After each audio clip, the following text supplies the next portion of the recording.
मूर्ख बगुले और नेवले की कहानी। कई सालों पहले की बात है। एक जंगल में एक बरगद का पेड़ था। उस बरगद के पेड़ पर एक बगुला रहा करता था। उसी पेड़ के नीचे एक बिल में एक सांप भी रहता था। वह सांप बड़ा ही दुष्ट था। अपनी भूख मिटाने के लिए वह बगुले के छोटे छोटे बच्चों को खा जाया करता था। इस बात से बेचारा बगुला बहुत परेशान था। एक दिन की बात है। सांप की हरकतों से परेशान होकर बगुला नदी के किनारे जाकर बैठ गया। बैठे बैठे अचानक उसकी आंखों में आंसू आ गए। बगुले को रोता देख नदी में से एक केकड़ा बाहर आया और बोला, अरे बगुला भैया, क्या बात है?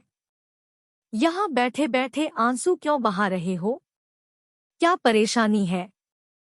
केकड़े की बात सुनकर बगुला बोला, क्या बताऊं केकड़े भाई, मैं तो उस सांप से परेशान हो गया हूँ। वह बार बार मेरे बच्चों को खा जाता है। घोंसला चाहे जितना भी ऊपर बनाऊं, वह ऊपर चढ़ ही जाता है। अब तो उसके कारण दाना पानी लेने के लिए घर से कहीं जाना भी मुश्किल हो गया है। तुम ही कोई उपाय बताओ।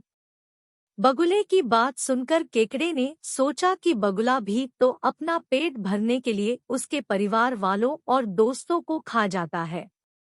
क्यों न ऐसा कोई उपाय किया जाए कि सांप के साथ साथ बगुले का भी खेल खत्म हो जाए। तभी उसे एक उपाय सूझा। उसने बगुले से कहा, एक काम करो बगुला भैया, तुम्हारे पेड़ से कुछ ही दूर नेवले का बिल है। तुम सांप के बिल से लेकर नेवले के बिल तक मांस के टुकड़े बिछा दो। नेवला जब मांस खाते हुए सांप के बिल तक आएगा तो वह सांप को भी मार देगा।